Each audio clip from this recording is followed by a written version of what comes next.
Здравствуйте, в эфире программа «История башкирских родов». У микрофона Максим Курников и Салават Хамидуллин, руководитель автономной некоммерческой организации ШЖРЕ. Здравствуйте. Здравствуйте. Я напомню, что Салават Хамидуллин не только автор многих программ на телевидении, но и автор как раз многотомника «История башкирских родов». И сайт башкирика.ру тоже, в общем, как раз продолжение этого многотомника.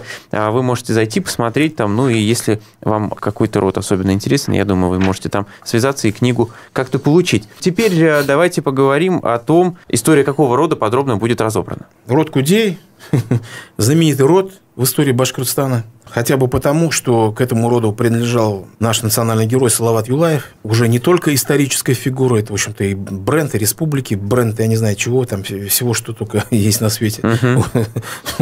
Ну, давайте тогда начнем с того, какую территорию род Кудей традиционно населял. Основная территория рода Кудей – северо-восточный Башкортостан, это территория Салаватского района, часть, по-моему, Кигинского района, Нуримановский район практически весь, была вся их территория. Потом много земель у них осталось в Челябинской области, которая, так скажем, для них потерян, допустим, вот это Симский завод, во многом из-за чего Салават, хотя не только из-за этого, конечно, но, по крайней мере, Юлай Азналин, его отец, вот, как бы в бунт включился вот, по поводу как раз Симского завода, построенного на отторгнутых у них землях купцом Твердышевым. Вот сейчас это город Сим, Челябинская область и так далее. Вот. Ну, практически на границе. Ну да, там, да. То есть у них там была такая большая территория, потом часть в их же волость ходила Иглинского района, современного, значит, республики Башкортостан. Давайте теперь немножко про этноним. Откуда такое название? Кудей, опять же, вот тут всякие есть версии и так далее. В общем-то, достоверно неизвестно, почему и как. Но слово что-то означает? Да ничего оно не означает. Всякие были версии, пытались и так интерпретировать, ничего не получилось. Одно можно сказать точно, что, в общем-то, когда вот во многой исторической литературе их относили к одному из подразделений башкирского рода Ай, это неправильно, Айле, то есть неверно, это все-таки отдельный самостоятельный род, значит, Кудей. Конечно, временами они входили в айлинское объединение, наиболее такой, значит, мощный и сильный. Вот. Но все-таки это самостоятельный род. Ну, наши изыскания привели к тому, что все-таки мы думаем, что этноним Кудей, он все-таки восходит к агузской этнической стихии. Это агузы, как известно, это наиболее ранние тюркские, значит, кочевники, которые, значит, раньше всего выселились с востока, откуда-то, ну, условно говоря, с территории Центральной Азии, и стали заселять просторы современного Казахстана, значит, и Восточной Европы. Кавказа, да. Да, агузские племена, или агурские племена, если там говорить по классификации Клишторна, сначала агурские или агузские, вот он ставит между ними знак равенства. Вот они уже в первых веках нашей эры уже вслед за загонами ринулись на запад. По всей видимости, кудейцы как раз вот относились к их племенной стихии. Почему я так говорю? Дело в том, что есть на территории Турции зафиксированы топонимы, которые, значит, коррелируются с названием Кудей, там, допустим, Кудейли, то есть Кудеевец, там, вот, есть расположены в провинциях Зонгулдак, Сушихри, и там Икарс, там, значит, есть много таких этнонимов. И это, кстати, не наша точка зрения, а это турецкие, значит, исследователи сопоставили это дело, поскольку, когда начали изучать топонимии своей страны, в общем, много каких-то вот таких было и народных, не местных, там, скажем, не малазийских названий. То есть малоазиатских, скорее, да. Но я, знаете, что отмечу? Мы неоднократно говорили о разных племенах, которые получили свои названия, свои имена от каких-то других племен, пришедших чаще всего из Средней Азии, откуда-то там с Востока. Плюс ко всему надо отметить, что это не только племена, но и народы иногда целые, да. Понятно, что это скорее пришли названия, да, а не люди. То есть не такое большое, наверное, количество людей пришло и дало это название. Чаще всего это люди, которые остались здесь, да, которые имели какую-то военную силу, имели военную мощь большую, чем коренное население Южного Урала тогдашнего, и, соответственно, они дали свои названия каким-то территориям, каким-то родам. Ну, это я так на всякий случай еще раз напоминаю, неоднократно мы уже в программе это говорили. Но возвращаясь к истории рода Кудей, какие у нас есть первые источники их упоминаний? Хочу сказать, что там документальных-то, значит, их долго нету, но есть у них ШЖР. Вот, у них ШЖР есть, у кудейцев сохранилось. О чем говорит, что все-таки они были такими кондовыми, так скажем, да, вотчинниками, которые пытались как-то зафиксировать всю свою собственность. Зафиксироваться, значит, как-то остаться. То есть, как раз это и первый, самый главный инструмент для этого, это как раз шежире. Вот есть, сохранился шежире, сейчас я даже копию покажу. Вот, вот копия этого шежире. Вот фотокопия такая, ну, не очень качество. Но я могу подтвердить, что в книге есть. Да. Вот. Самое интересное, что они сами что пишут о себе. Смотрите, значит, это шежире башкир рода Каратабын. Значит, там сначала начинается это опять басмалы, бисмилляхи, там Рахман Рахим и так далее. И вот они что о себе пишут, что мы, башкиры Буляка-Кудейской волости, сюда пришли в 220 году хиджры пророка. 220 год хиджры пророка, это соответствует 835 год христианского летоисчисления.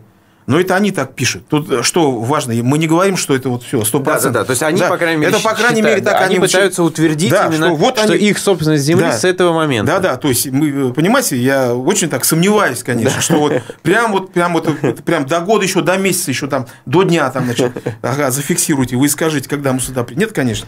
Но факт тот, что, значит, 835 год назван как тот момент, когда вот они сюда пришли и все, так сказать, обосновались. Это как раз претензия на то, что они говорят, что вот мы тут как бы испокон веков. Да, испокон веков, чуть ли там не самые древние. Вот это важно. То есть, что шежире, ведь он какой документ, какого плана, это нужно тоже понимать. Там нельзя было писать, там всякие небылицы. Там же не так, что вот, мое шежире, дай-ка я напишу что угодно, мы прилетели с Марса, да? И тогда существовало общественное мнение. Так. Другие роды просто бы высмеяли их, понимаете, да? То есть не приняли бы, да? Ну, естественно, просто бы насмех поднимали бы, что там, ну что вы там, как бы сказки там какие-то делаете. То есть, и тогда ведь общественное мнение существовало. Не нужно думать, что это изобретение только нашего времени. Вот. И, соответственно, они не могли писать такие небылицы. Там, по датам, конечно, этого никто не может там сказать, вот, когда конкретно. Но, по крайней мере, по всей видимости, такой консенсус существовал среди других башкирских родов, что да, кудейцы все-таки это что-то такое древнее. Древнее. Да, что-то такое древнее. Поэтому, значит, мы тоже относим к одним из древнейших башкирских родов. Кстати, вот они по генетической составляющей все представители гаплогруппы R1A. То есть, это как раз вот эта индоевропейская гаплогруппа, которая у башкира составляет вот больше 30%, наверное, да, вот это носитель этой гаплогруппы, она одна из самых больших, одна индоевропейская, там ее выводят чуть ли не, значит, к Синташте, Яркаиму и так далее. Из этого мы делаем вывод, что все-таки их предки относились вот к тому массиву, значит, автохтонного населения. Сарматского населения, которое оно вот тут где-то, значит, ходило, то есть это не конкретно какая-то привязанная территория. Сарматы же они передвигались, все. Потом пришли агузы, их тюркизировали. Вот, и, в общем-то, ну, основа-то осталась вот это, то есть, как бы вот это сарматское. Ну, что еще хотелось бы сказать? Много споров о Салавате Юлаеве, давайте поговорим, то есть, самый, так сказать, выдающийся яркий представитель, да, один. Но он не один, конечно. Вот даже если мы будем брать и рассматривать восстания, то есть, в предыдущих восстаниях, ведь там другие были, там полно было кудеевцев, да, там и восстание 1704-11 годов, там были кудеевцы. Потом восстание 1735-40-х годов, там был, значит, Тулькучура Батыр. Значит, отдельный очерк я посвятил этому предводителю, который был один из главных предводителей восстания 1735-40-х годов. Ну, я скажу, что в военном отношении Салават ему даже рядом, так сказать, не стоял. Тогда есть историографический вопрос задам. Да. В какой момент Салават Юлаев стал восприниматься как именно исследователями, как человек, который стал символом вот этой борьбы? Вот знаете, я вот тоже... Вот у меня здесь очерк в этой же книге, то есть, кому интересно, пусть прочитает. Я все это, значит, постарался детально исследовать. Он так и называется, «Лик Салавата». Дело в том, что с полной уверенностью вам говорю, что культ Салавата уже был создан, он уже был. Это не советское изобретение. Абсолютно нет. Это уже Мамин Сибиряк, Нефёдов, а потом еще раньше всех Игнатьев. Уже в начале 19 века они писали, что у башкир он там, значит, как чуть ли не святой почитается и так далее. То есть, вот это орел мученика, хотя, собственно, особо-то и мучений он фактически-то не претерпевал. Там, ну да, был наказан ссылкой и так далее. Все-таки с телесными, да, ну да, это было, конечно, да, это было, но это не было как вот в восстании 35-40-х годов. Там же просто было там, как испанская инквизиция там отдыхает. А это уже было при Екатерине, когда Пугачевщину подавляли, и там Салават, и там уже, в общем-то, относительно гуманно все это было, понимаете? По сравнению с тем, что было там 50 лет назад при Анне Ивановне, да? Там... Как вы себе объясняете, почему именно он стал вот этим легендарным персонажем? Дело в том, что, смотрите как, вот предание, которое записал, во-первых, вот этот Игнатьев, вот эти песни о Салавате, предания, все. То есть, там у башкир, там, он как посланник Божий, там, чуть ли пророк Аллаха, да, там его там, значит, описывается, он в преданиях. То есть у башкир уже в начале 19 века был уже культовой фигурой, как бы сейчас сказали. Тоже, видимо, есть какие-то основания для этого. Вот, допустим, потом вот эти его стихи, они же в оригиналах не найдены, вы знаете, да, его стихи Салавата Юлаева.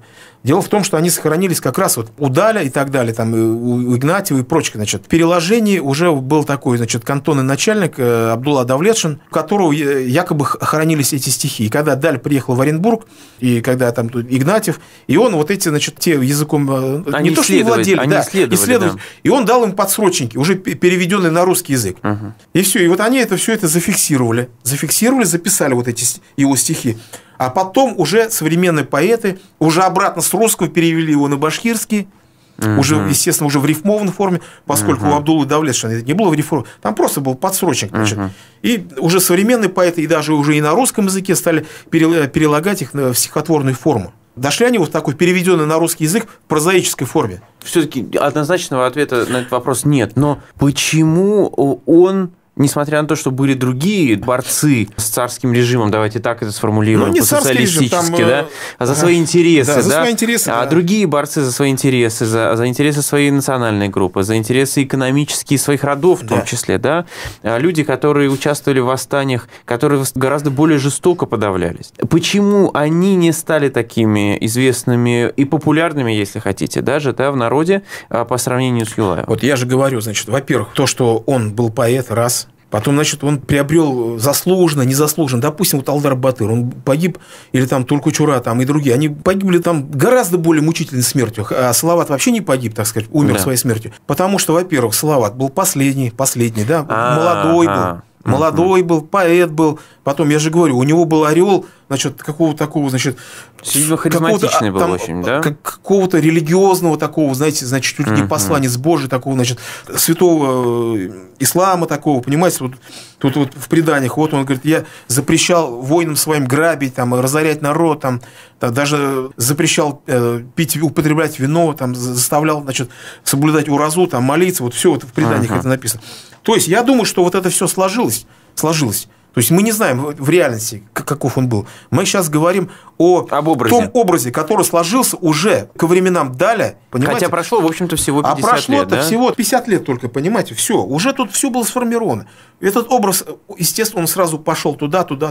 Он и у Пушкина уже отразился в истории Пугачева, свирепый башкирец Салават, который, возможно, знакомился с этими материалами и читал записи Даля и так далее. Да, ну, насколько я понимаю, Пушкин формировал свой образ как раз этого восстания во многом по дневникам Рычкова, который был... который был внутри осажденного Оренбурга в этот момент, и понятно, что, в общем, там было определенное видение. Но, тем не менее, Пушкин приезжал, и знакомился лично с участниками восстания. Он старался быть объективным, старался быть историком, хотя, конечно, историком в классическом смысле не был, но, тем не менее, зафиксировал образ тоже таким, каким вот мы его знаем. Да, и еще последний момент. Почему он? У него сложилось предыдущие предводители восстания, то есть это же были люди прагматичные, понимаете, это не так вот. Не романтики. Или не чистые романтики. Да вообще не романтики. Это люди были прагматичны, они, может быть, там совершали гораздо большие там военные подвиги, да, но они не были романтиками, они были прагматиками. Когда нужно было, они могли вступить в переговоры с царской властью и так далее, да. А Салават – это романтик, понимаете? Он поэт, бескомпромиссный такой, нонконформист. Кому из предводителей, Екатерина ведь дважды к нему, Екатерина Великая, вы можете представить, чтобы она к Пугачеву обратилась, там, покайся, там, нет. А к нему дважды обращались, к Салавату Юлаеву, через Потемкина. Потемкин ему пишет, значит, я, будучи уполномочен всемилостивейшую ее величество поверенностью, то есть по поручению царицы, она же не может напрямую к какому-то там разбойнику обращаться, поверенностью, уверяю тебя, что получишь тотчас прощение. Но если укоснеешь еще за сим вещанием, то никакой пощады уже не ожидая. То есть, вот ему предлагает конкретно. То есть, сама Екатерина обращалась. Приди, покайся. Все, с тебя все будет снято. Вот это. А для чего? Они понимали, что его можно в конце концов и использовать потом? Нет, они ничего не думали. Просто, я же говорю, значит, поскольку вот она, Екатерина, чувствовала вот как бы комплекс, она все-таки была довольно-таки совестливая была, значит, она прекрасно понимала, что каким образом она пришла к власти, что вот как раз бунт во многом ее, так сказать, политикой был вызван, во-первых, свержением своего законного супруга Петра III, что породило вот эту легенду, да, создал почву для самозванства, вот что вот как бы Петр III, он не умер, а чудесно спасся, да, и то, что народное негодование, ведь тоже она понимала, что все-таки дворяне такие привилегии получили, понимаете, как раз это был золотой век дворянства, крепостных, как борзых щенков продавали, понимаете, это же как раз при ней это все это достигло. Она все это понимала, у нее, конечно, был комплекс, но по-другому она не могла не пойти навстречу дворянству, она же чужеземка.